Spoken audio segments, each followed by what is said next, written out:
Hello दोस्तों, आप लोग कैसे हैं? तो आशा करता हूँ आप लोग बहुत ही अच्छे होंगे। पिछले वीडियो में हमने आपको इसका दूसरा का और तीसरा का नियम बताए हुए थे, जिसमें आपको एक चीज़ छूट गया था, इसलिए आपको उसी तरह से है।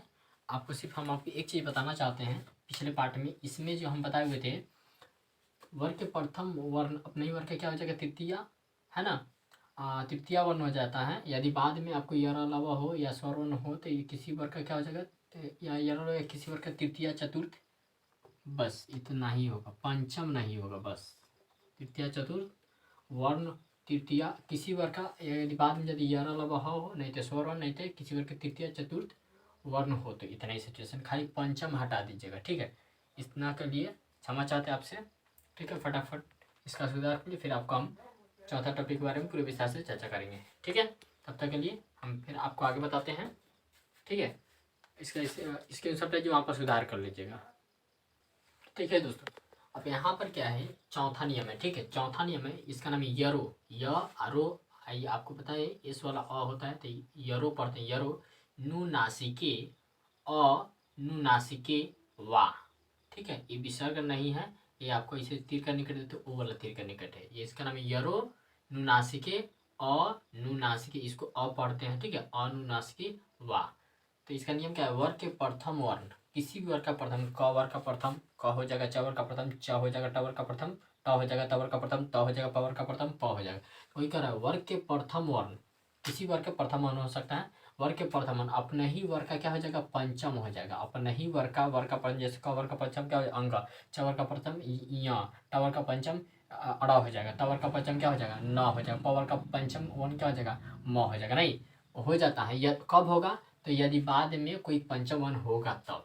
ये सिचुएशन कब लगेगा? जब बाद में पंचम वर्ण होगा। जैसे देखिए, सट समास है, तो सट जोर मास, सट जोर मास। तो यहाँ पर नियम क्या था? वर्ग का प्रथम, देखिए पहला सबका अंतिम अक्षर क्या है? ट है, और ट वर्ग का प्रथम अक्षर है ना। अब प्रथम अक्षर के बाद कह रहा है वर्ग के प्रथम वर्ण नहीं, वर्ग का क्या हो जाएगा? पंचम हो जाएगा। आई कब होगा? यदि बाद में कोई पंचम वर्ण होगा किसी वर्ग का, जरूरी नहीं है ट वर्ग का पंचम होगा। आई अंत में क्या है? म है, मात्रा है, उससे मतलब नहीं है। इसे माँ हो चाहे मी हो, कुछ उससे मतलब नहीं। हमको म पंचम रहना चाहिए, म रहना चाहिए, चाहे कोई भी वर्ग का पंचम रहना चाहिए। तो ये पंचम है, प वर्ग का पंचम होना है। तो ये पंचम यदि अगर इधर प्रथम रहेगा किसी वर्ग का, इधर पंचम रहेगा, तो ये जो है प्रथम अपने ही वर्ग का क्या हो जाएगा? पंचम हो जाएगा, अपने ही वर्ग का होगा। तो स आई ट वर्ग का पंचम क्या हो जाता है? अड़ा होता है। तो आधा अड़ा लिखेंगे पूरा, क्योंकि हलांत रहेगा इसलिए आधा अड़ा। ठीक है, मास है तो मास, समझ आया दोस्तों? सट जोड़ मास, सन्मास। ठीक है, फिर उसी तरह और देखिए, यहाँ पर है वाक जोड़ मैं, वाक जोड़ मैं। यहाँ पर क्या होगा? यहाँ पर देखिए, पहला सबका अंतिम अक्षर क्या है? क, और क क्या है? वर्ग, क वर्ग का प्रथम अक्षर है। और इसका नियम से किसी वर्ग का अगर वर्ग के प्रथम और अपने वर्ग का पंचम, यदि बाद में कब जब पंचम होगा तब, अगर इसके बाद पंचम है, क वर्ग के बाद में पंचम है, वर्ग का प्रथम के बाद क्या है? पंचम है, तो पंचम अपने वर्ग का पंचम बदल जाएगा। नहीं, ठीक है, वाह आई पंचम बदलेगा तो क्या होगा? अंग, और आधा अंग हो गया पूरा, क्योंकि हलंत है तो आधा अंग। तो यहाँ पर क्या कीजिए? हलंत लगा दीजिए, यहाँ पर जीरो अंग हो गया। अब मैं है तो मैं उतार दीजिए, तो क्या हो गया? वांग मैं।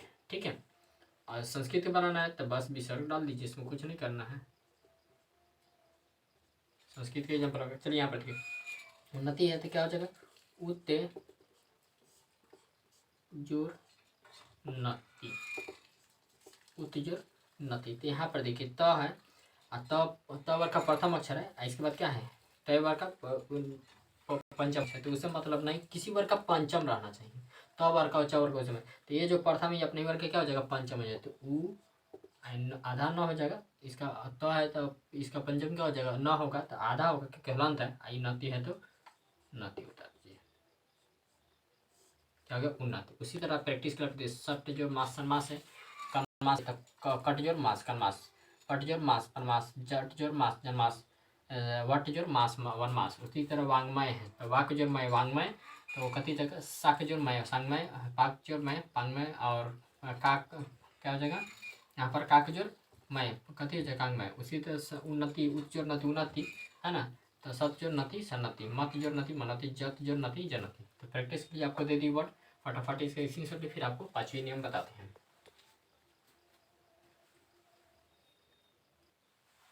देखिए दोस्तों, पांचवी नियम है जिसका नाम है मो अनुस्वार, है ना। मो अनुस्वार विसर्ग है इसमें, मो अनुस्वारा पढ़िएगा, ठीक है। इसमें विसर्ग है, ये तीर का निकट अलग दिया हुआ है, विसर्ग ये अलग है, इसमें इस सूत्र में है, तो इसको क्या पढ़िएगा।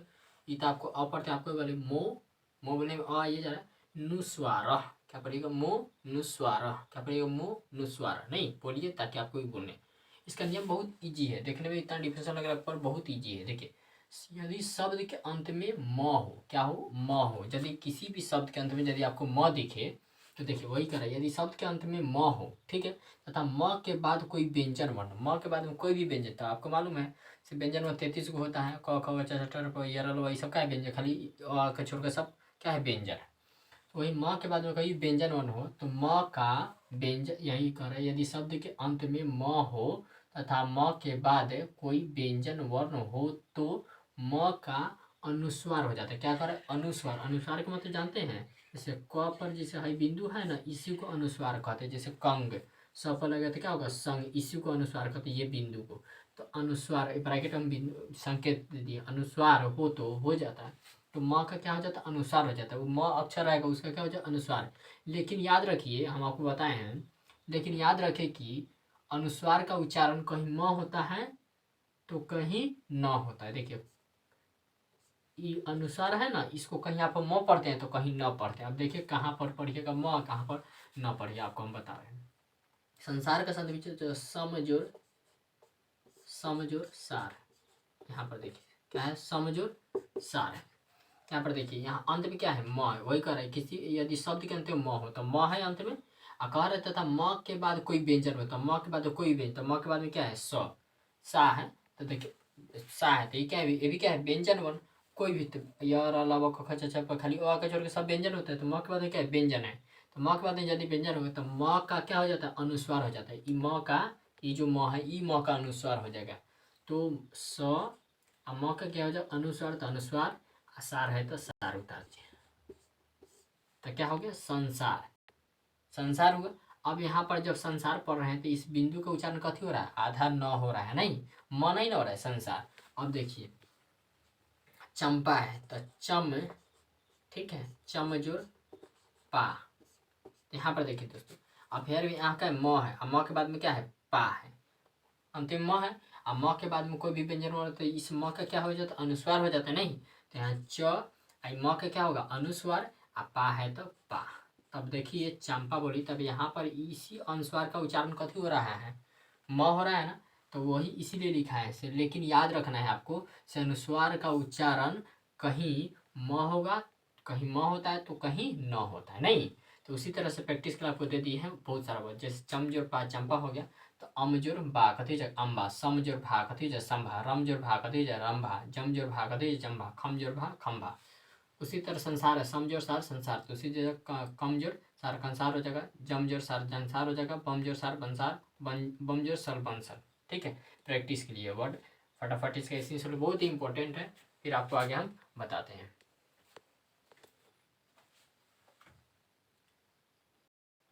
देखिए दोस्तों, यहाँ पर छठा है समा, क्या है, समा, समा सूटी, विसर्ग नहीं, इसके साथ नहीं, ये तीर का निकट में दिया हुआ है, ठीक है, समा सु अटी, सूटी, ठीक है, सु आपको नियम का नाम है, छठा नियम है समा सूटी, पढ़िए ताकि आपको भी पढ़ने, समा सूटी।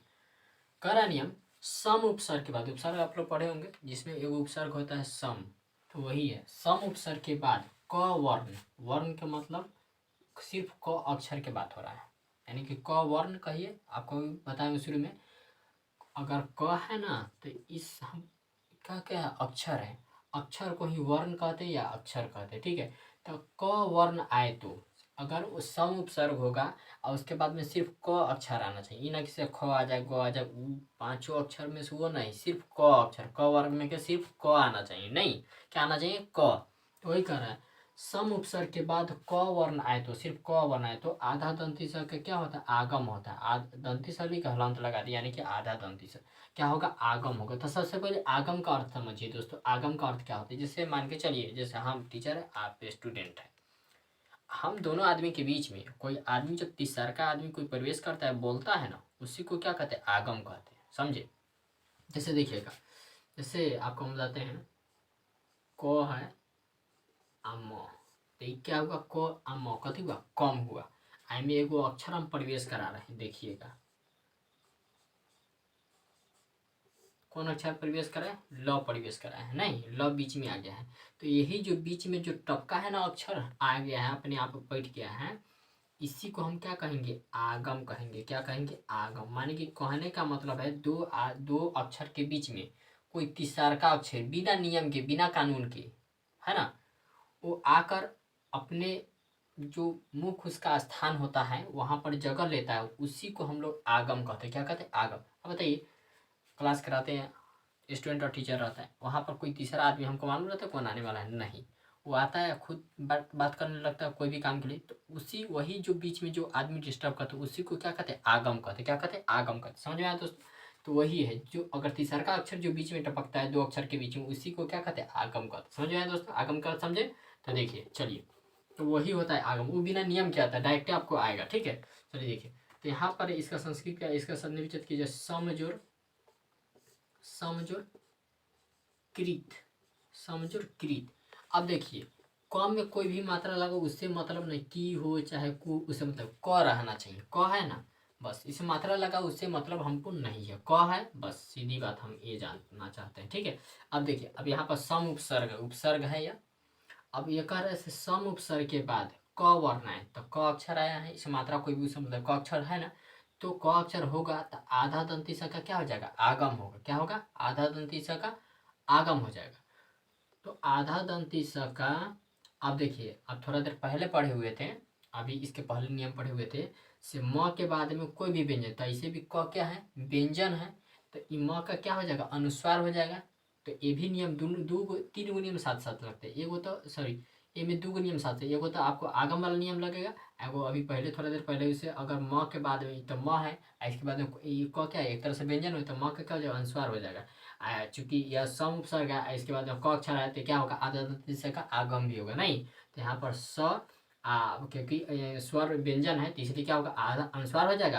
यहाँ पर आपको सम उपसर्ग है, क अक्षर आ गया, इसलिए क्या होगा आधा दंती का आगम होगा। आगम का मतलब क्या होगा इसके और इस ई अक्षर के बीच में क्या हो जाएगा अपने मन से दंती स लग जाएगा। कह रहा है ना आधा दंती का आगम हमको बताया ना। अब बताइए हम टीचर्स और स्टूडेंट बात करते हैं तो आपको मालूम रहता है कौन आएगा, तो यही है, तो अपने आप आके प्रवेश करता है। और उसके बाद कृत है तो कृत यहाँ पर लिख दीजिए, तो क्या होगा संस्कृत, ठीक है।